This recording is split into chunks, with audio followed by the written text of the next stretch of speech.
How to delete games on PS4. Hi everyone, welcome back to our channel. In today's video, I'll simply guide you through the steps on how you can delete games on PS4, so make sure to watch the video till the end.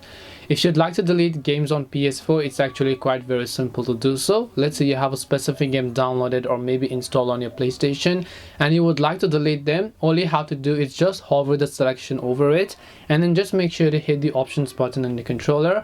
Once you hit the options button in the controller, if you look right at the bottom, you'll find this option known as delete. When you click the delete option, it will ask you to simply confirm it. So now you want to just click the OK button and the game is going to get successfully deleted. Aside from games, you can also do this for any of the other applications here. This way you'll be able to delete games on PS4. Hope this video was very helpful. If you have got any questions, feel free to also leave them down in the comment section below. Thank you very much for watching till the end of the tutorial and see you soon in our next video.